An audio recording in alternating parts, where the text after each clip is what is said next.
Okay guys, today we've got my wife's 07 Crown Vic in here and it's blend door time. And I'm going to show you an easy way to get it fixed. Depending on how this video goes will depend on whether it was easy or not. Stay tuned.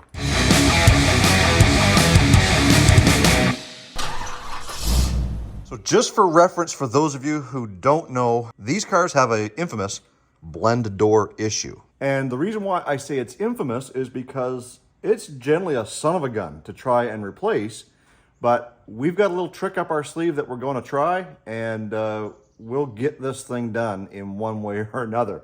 So let me show you where it is. More or less, if you take a look at your heater controls down here on the bottom, now this one's got automatic controls. If you go right straight back into your dash and then up to about here, it's right about there, and there's about this much space to work with. And as a rule, you generally have to remove the entire dash, or at least this side of it, to pull it out of the way to gain access from the top to get that blend door changed out. And some of you might even be wondering, what is a blend door? Well, a blend door is what changes, in this case, the hot to the cold. It moves a flap inside the heater ducting that allows you to either get cold air from the outside or hot air that's going through your heater core. When that doesn't work, you either get stuck with all hot air, even on the hottest of days, or all AC or cold air. We're into almost October here. We need to get this thing fixed up. And on this car, it was stuck in the heating position, so all you could get was AC. Once we get in there, I'll show you a trick that I did to temporarily fix it, but today we've got to get this thing done. And before we get started, this is the part number for the blend door that you need if you're going aftermarket, which is what I did. This is also available on Amazon. Let me show you how it works. So this is your blend door. And the way that it sits in there is just like this. This little piece right here is what pivots on a rod that opens and closes the door. So as it gets the signal to open and close, this thing will move left to right. I can't move it now because it's got no power to it, but it'll go from here to over here and back, depending on how much heat or cold that you need. On the original ones, this part fails. It doesn't allow you to move with the motor anymore, and it gets stuck in one position. So because I'm going about this a different way, you may or may not want to do this, but I am going to unbolt the passenger side seat, move it back as far as I can to get it out of the way, because we're going to be going in through the glove box. So let's get that seat out of the way. Okay, we've got the seat moved back about 10, 12 inches or so, 13 millimeters. There's 3 of them, 2 in the front, 1 in the back on the right, and then the one on the back on the left is a 19 millimeter because it's attached to the seat belt. So just take the seat, you don't even have to unplug it, move it back. It just gives you more room between the front of the seat and the dash. We also took the glove box out, 2 7 millimeter bolts, holding that hinge on in place, and you just kind of weasel it out of there. So where we need to get is right there where this white plug-in is on the top of the heater box, if I can focus. We need to get that plug-in out, and apparently there's 3, I think 7 millimeters holding them in, and we've got to try and sneak those out. But as you can tell, not a whole lot of room to work up in there with 2 hands, because there's the top of your cowl where all that insulation is, and there's your heater box right there. So what we're going to do is we're going to unplug it, get those 3 bolts out, or at least attempt to, and see if we can't weasel that out of there without having to remove the dash. So give me a second and I'll get things put in place. All right, so the next thing that we've got to do is remove the airbag. It's pretty simple, believe it or not. Make sure the battery is disconnected. You've got to take this little trim strip off. It just pops out of place. There's a couple of plug-ins to unplug, and then just move it out of the way. Then you've got a couple of 7 millimeters that hold it in here. There's also one right here that holds this vent into place. And then there's 2 8 millimeters that come up. Once you've got those out, you'll have the airbag basically in your hand, but you've got just this one plug-in here that you got unplugged for supplying power to your airbags. Once that's done, everything just pulls out.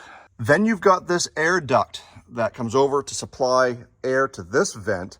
There's 2 7 millimeters that hold it in coming in from the backside, so you're going to kind of have to get in there and come back this way. There's one here at the top, as well as one here at the bottom. And once you get those screws out, Then you got to fight with this thing a little bit. Should only take you a couple of minutes. I'll bring it back when I get this one out. And there it is. Wasn't a whole lot of effort, but a little bit of fine tuning and cursing and swearing. I didn't swear. Honestly, I didn't. But anyways, it took a little bit of effort to get that thing weaseled out of there. So now that that duct is out of the way, you can see we've got our blend door here. We've got our plug in there, and we've got our little rod that's stuck in this position. But if you look way down here closely, you'll see the metal rod coming out that is actually the flapper for the door. I've got it pushed all the way over that way so that we have cold AC. It's been hot here this summer, and now we're getting to the point where we need the heat in the mornings. So we've got to get the other 3 bolts. I believe they're 7mm, maybe 8. Have them both on standby. You're going to be going back and forth quite a bit. And we'll see if we can get those out. But as you can tell, this is the cowl here.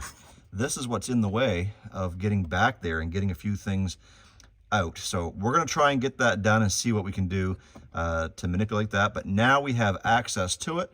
Here's hoping we can get it off.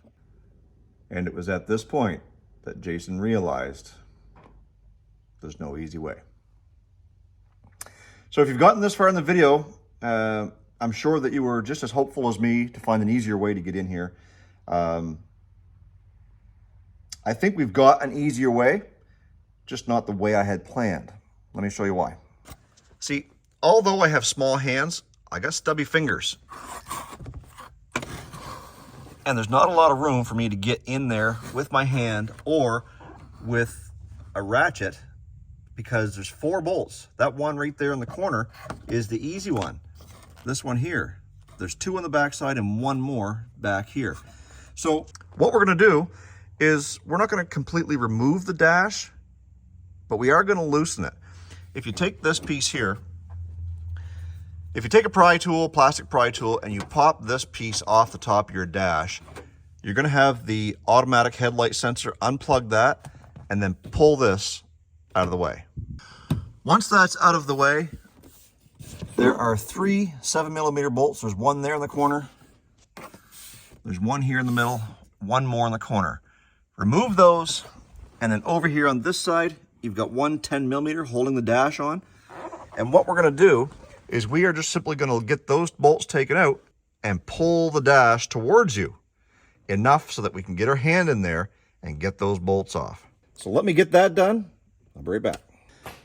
Folks, if you're liking this video, please go ahead and give it a thumbs up. And if you're not yet subscribed to Olde Carr Guy, make sure you hit that subscribe button because we've got all kinds of Panther platform things on this channel, along with a Yugo engine swap that we're swapping in a Toyota engine into. And we've got Dale the truck, my 77 C10. We're going to be doing a heater core on that very, very shortly. There's lots of stuff on this channel. So please, if you're not already, hit that subscribe, like this video, tell your friends about Olde Carr Guy. All right, so we've got the dash pried out here, 1.5 inches, 2 inches or so. And I think that that's going to be enough to allow us to get in there and get that bolt. I'm not sure about the back 2 yet, but we're going to start with this one and see how far we can go. We are making some progress. We got that screw out right there. We've got this corner one out here. The problem that we're going to have now is there's 2 more on the back side underneath this bulkhead that we can't get at.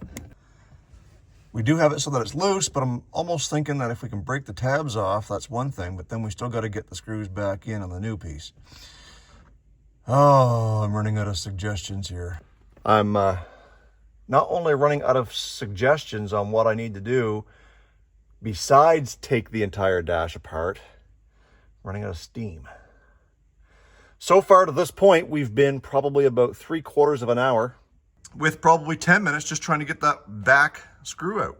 So at this point, I am thinking the easiest way is the long way. I'm going to start tearing a few more things apart on the dash just for the sake of seeing what's holding this from coming out any further. And we'll be right back. Okay, so we got the dash bezel out. We've got the speedo and cluster out. There was a couple of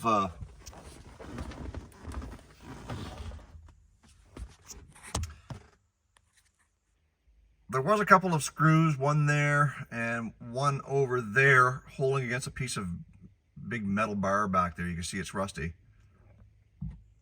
but I didn't get any more movement on the dash, so I'm guessing there's more stuff, probably the steering column, different things that are keeping this thing from moving for us. So I'm thinking what we're going to do is we've got these two bolts out. We're going to try and just bust up the old blend door to get it out of there. And then once we have access to these two bolts, from what I'm understanding, just by watching some YouTube videos, is guys are just loosening those bolts back here a little bit, and then they're slotting the two holes off the top so that we can take this, shove it into those back bolts, and then put it down in place. And then that's not going anywhere back here. Then you can tighten these two back up to secure it. I think that's probably our most favorable option right now. So I'm gonna go grab, well, I guess I've got a long screwdriver and a hammer. We're gonna try and beat up that old blend door, get it out of there. It's gonna come out in pieces, I guarantee it. But we don't want to damage the heater box itself, because I don't want any holes in that. So you really got to be careful. If I make some progress, I'll be right back with you. And we're inside the dash of this 07 Crown Vic, trying to get the blend door out. And in the infamous words of VCore on YouTube, somebody's been here before. That thing should not just pull out like it did, as easily as it did. There should be two screws holding it from behind. I think we're going to be able to pull this thing right out. Just like so. Although it is a Ford part number, I don't know. That was just a little bit too easy. Granted, it took me about an hour to get there. Now we're there. This tab actually broke. This one had no screw in it. It is a Ford factory part number. Did it come from the factory that way with only 3 screws in it? I'm not sure, but it came out without me having to break it all to pieces. I just reached in there with my hand. So I'm going to try and pull this out by hand first, see what happens. She came right out, boys. You saw that in that clip. So now we're going to slip a wrench in there, get that back bolt loosened up a bit, and then we're going to slot that hole on the new one, get her put back into place, and try her out, make sure everything works. All right, we got the new one in, situated, 2 front screws in place, screwed down. The plug-in is plugged in, and it slid right back into that back screw like we hoped it would. Now what we're going to do is connect the battery and turn the car on, and make sure that all of our heater controls work hot and cold before I go and put all of this back together, because I ain't doing this again, at least not in the near future. So let's get the battery connected and do that. So the AC is still working. I'm going to switch it to heat, and that little lever right there, we should see it moving.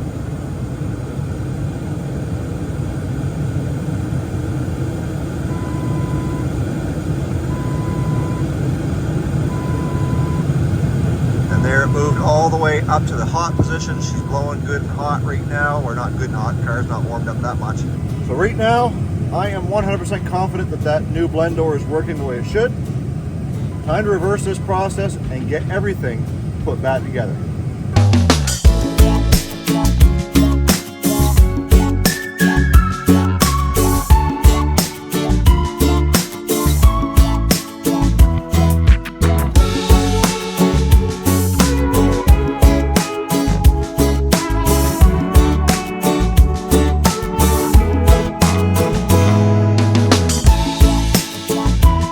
All right, there you have it. There is changing out a blend door in a Crown Vic without removing the dash, well, completely, and probably saving yourselves a lot of time. With recording this video from stem to stern, I was probably 2 hours doing this job. I think you probably could do it a lot quicker than that if you didn't have to pick up the camera and record the process the whole time. Somebody asked me what the level of difficulty is on a scale of 1 to 10, 1 being super easy, 10 being super difficult. I'm going to put this probably at like a 6 or 7. It takes patience. There's lots of plastic, lots of screws to make sure you get back in the right spots, and just very agonizing angles to get your arms working in, and a little bit of frustration there with some of those bolts on that blend door. But having said that, it was a pretty decent job. All in all, fairly simple, but you need patience. Some people don't like plastic. You know who you are, and this is probably not a job for you if you can't handle taking your dash apart, getting the airbag out of there, getting those vents out, and dealing with those small little confined spaces on that blend door. probably not the job for you. If this was going to be a paid job, if somebody was bringing this to my shop at $75 an hour, I'd probably charge an hour and a half to do this job the same way that I just did it, so long as all the bolts and everything came out the way they were supposed to. Guys, thank you so much for watching this video. A reminder to like, share, and subscribe. Make sure you're subscribed to Olde Carr Guy. We got lots of stuff coming on these Panther platforms, Day of the Truck, the Yugo, and we're almost at 20,000 subscribers. We're gonna be doing a little bit of a giveaway on that, so you've got to be subscribed to be entered into that. Stay focused on the windshield, not the rearview mirror. I love you guys. God bless. Let's do it again in the next video.